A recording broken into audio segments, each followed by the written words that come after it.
People who record their history and myths take pride in the accomplishments of their ancestors. People who have their history and myths written for them are not as fortunate, particularly if they have been written out of their own history. Such is the case concerning the race of people who have erroneously been called Negroes, colored, and black. Think of the power of that myth. If one of the primary virtues of a name is to orient people to a homeland, where is there a place called Negro land, or colored land, or black land? Who are these people, and what is their story?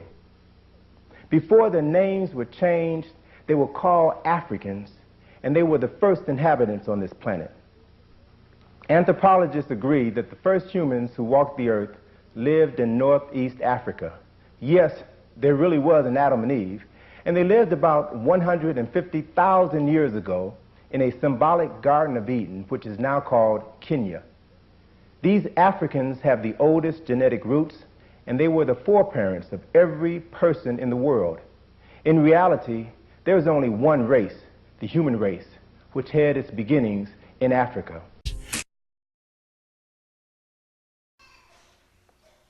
This is a figure, a sculpture that was found in early Europe, and one of the things that they have discovered is that many of the sculptures of early Europe show various African types.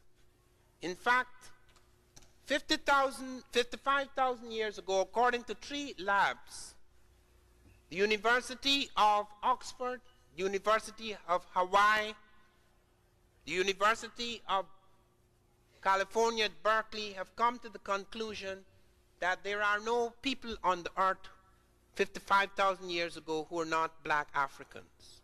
Everybody else in the world. So once again, this woman would have been how old now? 250,000 years old. Now, least. just by way of comparison, the oldest Homo sapiens sapiens bones that we find in Europe are about 40,000 to 50,000 years old. This is the Grimaldi skeletons that were found in the Grimaldi cave. So you have the African, how long ago now? You have the African at least 200,000 years before they moved to the European continent. And the European comes on the scene when? Well, the African comes on the scene in Europe approximately 50,000 years ago. In other words, the first European was an African too, and is still an African. It's just an African who has changed. And once again, what happened to that African once he got to Europe? Well, you had several ice ages that and a change in environment, and the theory is that the change in environment and especially the ice age part of it, being cut off from the African continent, having a completely different environment with respect to diet and climate and all those things, resulted over a 20,000 year period in physical changes, genetic mutations to adapt to that particular environment. And about 20,000 years or so ago, we have changes sufficient that we look and see distinct people when they really aren't distinct in that sense, in the sense of having groups that can't interbreed. That's what one of the biological definitions of race is, that groups can't, you know, a dog and a cow can't have offspring, so they would be different strains, but varieties of the same family, so that the European that resulted was merely a depigmented African. Okay, let's go on. Okay. Pyramids got worse as they began to build more of them. They did a poorer job. Okay. But the first pyramid was a step pyramid, and then there were a couple of pyramids by the founder of the 4th dynasty, Seneferu, whose picture we will show. Okay. And his son, Khufu, built the Great Pyramid. Now, that pyramid is the 48-story building. Okay. And that's 2200 odd BC or so, right? It would be right. It would be around 2200 BC. Okay. It's built out of 2 million limestone blocks, 2,200,000 to be more precise. And each one of those blocks weighs about 2 tons apiece. And it's still standing. It's one of the only wonders of the world that you can still go back and see today. So what's important is that the pyramid age, a high-tech age, a technological age, which showed that Africans were architects, engineers, astronomers, and so forth, occurs here and you have nothing like it anywhere else in the world going on, only on the African continent. Is over now. This kind of a colonization. Decolonization is a political decolonization, is economical decolonization, is also intellectual decolonization. Somebody tell you your history, you are not free, so you must write your history. British people doesn't wait French to tell them about Arthur, they do themselves. French people they don't wait, they don't wait for Italian to tell their history. United States, they don't wait Canada or Mexican to write their history, they do themselves. Chinese, they do the same. Why us? Why we must wait some British people, some French people, and to tell us our history? It's a kind of a colonization. This must be over. Opinions.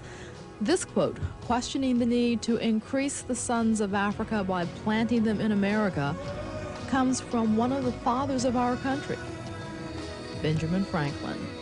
We all know that another founding father, Thomas Jefferson, owned slaves, but he put his feelings about those slaves in writing when he voices his suspicions that blacks are inferior to whites in the endowments of body and mind. Unlike Franklin, Jefferson also had a low opinion of Native Americans, claiming they were weak with no family ties. And Abraham Lincoln may have issued the Emancipation Proclamation, but not for reasons of equality.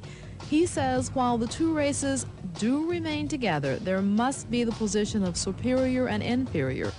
And he says he, as much as any other man, is in favor of having the superior position assigned to the white race.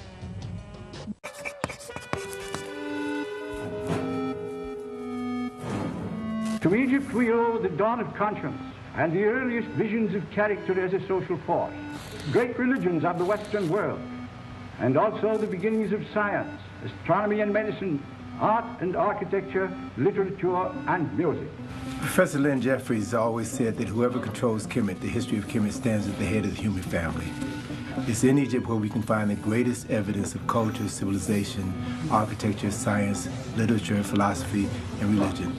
So if that was the exclusive purview of black people in Africa, thousands of years before civilization existed anywhere else, that flies in the face of the contemporary misinterpretations of African people, who they were and what they did. The first prophets and the doctors was us. 5,000 years ago, in an age when Greece and Rome were but a distant dream, one civilization conceived the impossible and built the unimaginable. The Egyptians worked on a much grander scale than anyone did for millennia. The indomitable pharaohs of Egypt built the ancient world's first stone monolith. Its tallest building, oldest dam, most impenetrable fortress, greatest city, and the ultimate monument to one ruler's ego. It's a clear message. Do not mess with Egypt. Egypt's engineers boldly redefined the limits of architectural possibility. Nearly 2,000 years before the Romans built their first mud huts, the pharaohs were harnessing the power of engineering on an unprecedented scale. Dynasty. But where are the books, they say? The earliest books in the world are African. The Book of the Dead, or rather it should be called the Book of the Coming Forth by Night and Day. The pyramid texts, the Papyrus of Ani. You will hear tomorrow from Dr. Ben the profound impact of those books upon the thinking of the Greeks. Look at the medical literature of the world. They said the clinical method began with the Greeks. It did not. You can read the Edwin Smith Papyrus, Dr. Finch, whom you will hear tomorrow. Dr. Finch has done a commentary recently for the journal on the Edwin Smith Papyrus, showing it is only 1/3 of an earlier manuscript written down in the 18th dynasty by a surgeon in Egypt, and that it only deals with the head and neck and the brain. Yet there are 200 terms. There are 200 medical terms for things inside and outside the head. He said, that they discovered in that very early time things which we only know today through X-rays. He said that they found the locus in the brain through which auditory information is processed. They were working on pulse taking 1,000 years before Herophilus, the Greek who was credited with pulse taking. Things, but their debt to Egypt was profound. And they admitted that. They admitted it. Even the gods, they take Zeus and all sorts of gods and goddesses out of Egypt. The goddess of chastity is Artemis, a black woman. Circe in the Odyssey is a black woman with African features, not just ritually black. Andromeda is represented as a woman with black skin in some of the early Grecian vases. Andromeda, who married Perseus, the Greek hero. And Medea, who helped Jason win the golden fleece, is represented as a black woman. And Isis, the mother of God, the sister of God, the wife of God, the female principle of the divine. She is not just worshipped among Africans, she becomes the major figure among the Europeans. Even Caligula, the Roman lunatic, worshipped Isis. It is found even in the British Isles. And Isis and Horus were first seen as Mary and Jesus, until Michelangelo comes in the scene and starts painting his family as Jesus. And so, how could you compare Sumer with Egypt? Ur, Lagash, and those places, those were city-states. They did not have the centralized network, the empire that the Egyptians created. And look at their writing system, the cuneiform tablets, the merchant bills and notes. They did not have the great literature of the Egyptians. Where is their literature compared to the literature of the Egyptians? The thousands of things that we have found even today in spite of the devastation. And look at their architecture. Who could compare the architecture of the Egyptians with the Sumerians? We cannot even reconstruct the Mesopotamian temple when the Egyptian works stand immortal upon the face of the earth.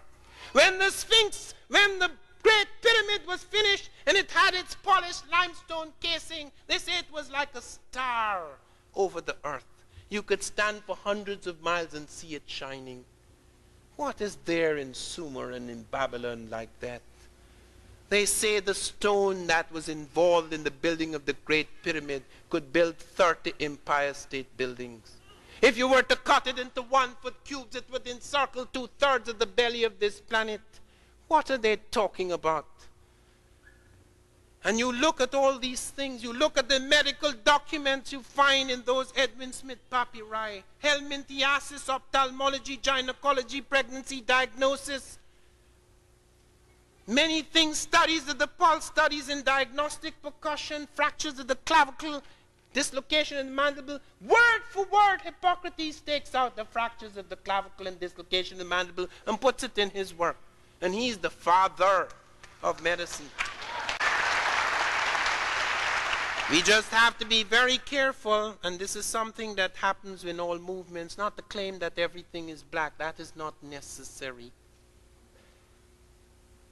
The contributions of the black to the world are so great in terms of what we know now that it is not necessary to claim things that are not necessarily true.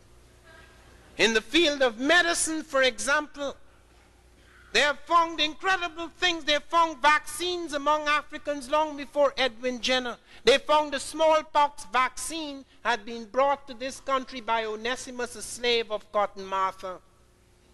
They found that the Africans were using aspirin long before the Western nations, that the Bantu were using Salix capensis, which yields salicylic acid, the main active ingredient in aspirin. They found the Africans had made breakthroughs in eye cataract surgery in the 13th century. Africans were performing eye cataract surgery in the Empire of Mali, in the city of Djenné. Nobody in the world was performing eye cataract surgery at the time. And there were certain surgeries in Africa which taught surgeries which had a profound effect on surgery in Europe.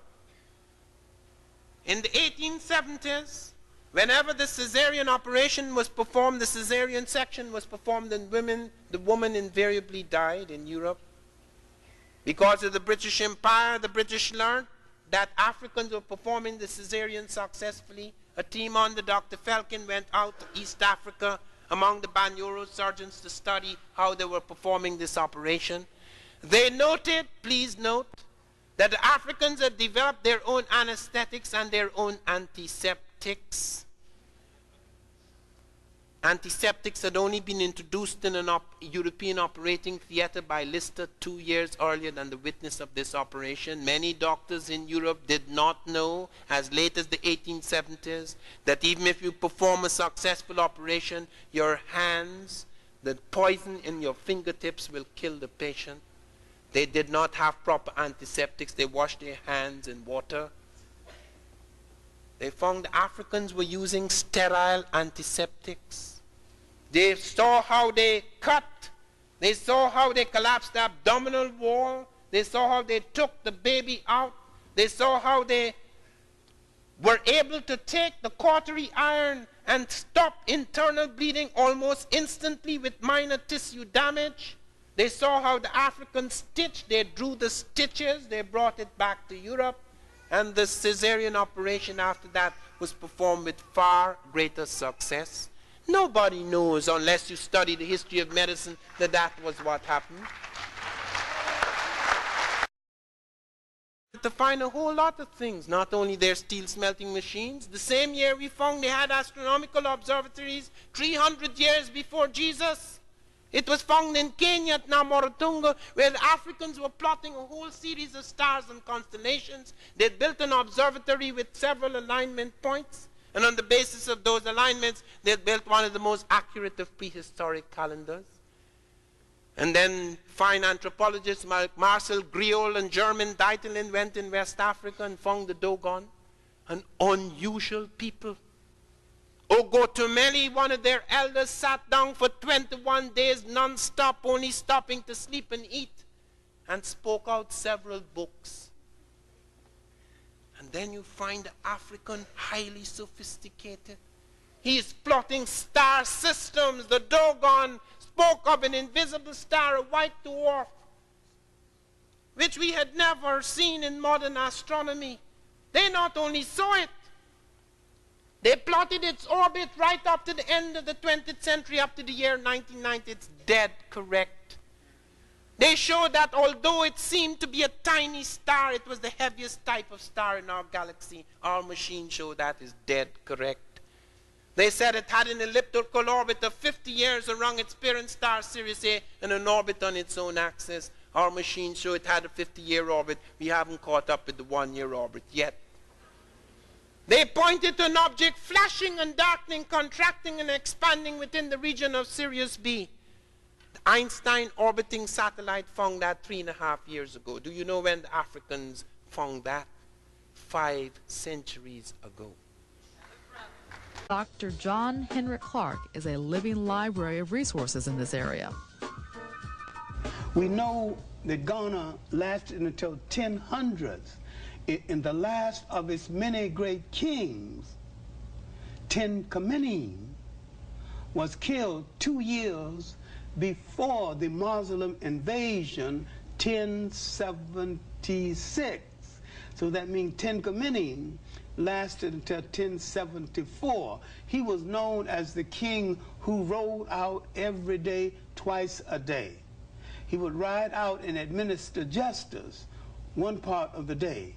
And no one had to move from his presence until he was satisfied that justice had been done in his case.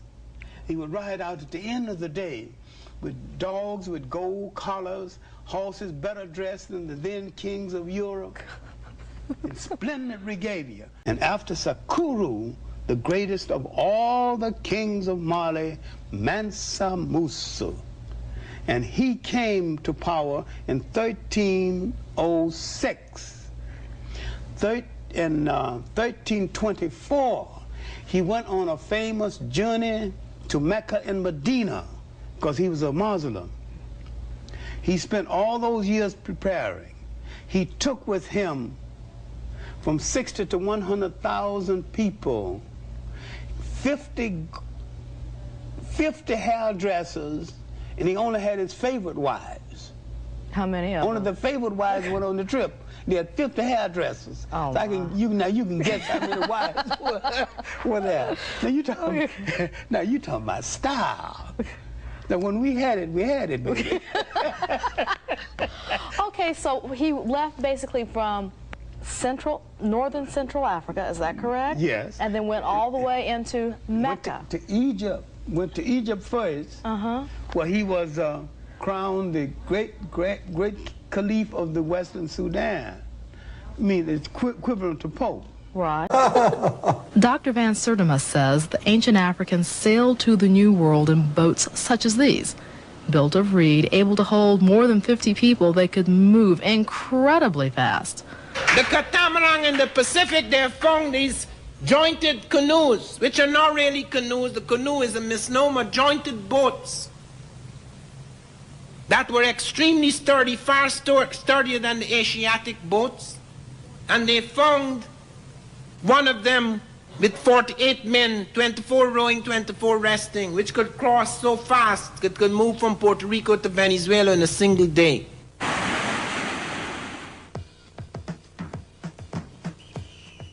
Africa has two of the longest rivers in the world, the Nile and the Niger.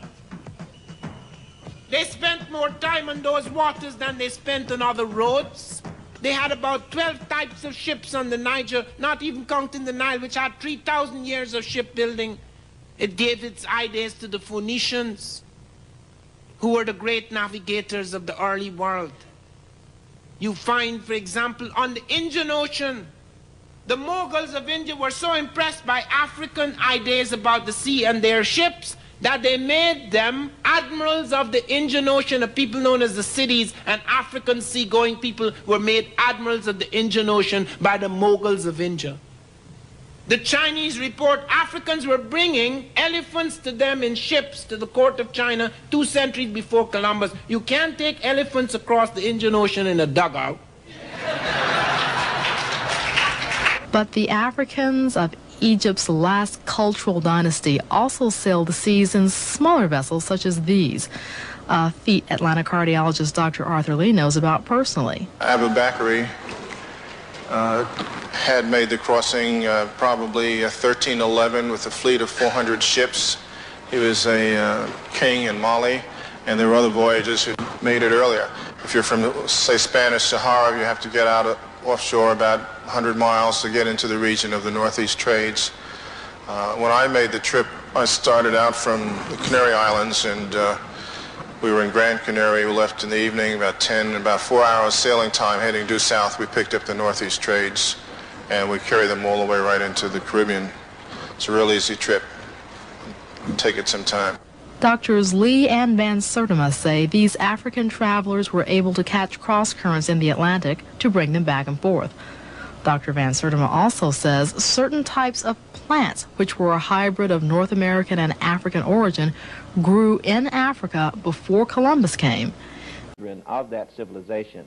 But what's important is that when Kemet appears in the human record, it appears in 3100 BC with a fully developed civilization. Writing was already in place, astronomy was already in place, they already had the 365-day year calendar and 1 quarter for the leap year and all of that. That calendar had actually been put in place around 4236 BC, so we're talking about a fully developed, high technical civilization.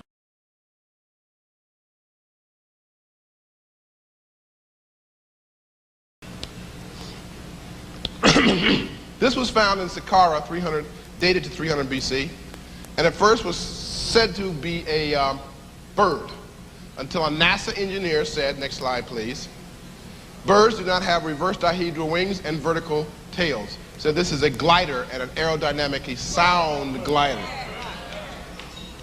Not an airplane, but it just shows you that in African science they had already started experimenting with aerodynamics 300 years before Jesus was born. So again, why are we afraid to be engineers? Egypt is the oldest and the most highly developed technical civilization in the history of humanity. From which flowed the civilizations throughout the rest of the world. And in terms so of achievements, whoever whoever developed Kemet or Egypt is responsible for the initial leadership in civilizing the world, laying the groundwork for civilization throughout the world. That's right. And specifically, we're talking in areas of what? Mathematics? We're talking mathematics, astronomy, we're talking chemistry. Chemistry, for example, is named after Kemet. It comes from chem, or chemistry. We're talking religion, we're talking philosophy, we're talking all genre of literature, such as the epic play, the poem, everything, the arts and the sciences, grammar, rhetoric, logic, arithmetic, astronomy, geometry, and music, what have you. All of these reach their perfection in Kemet, and then were transmitted throughout the rest of the world. All right. It wasn't true. Now I know the reason why they lie. If we ever knew the truth, all that we would ever feel is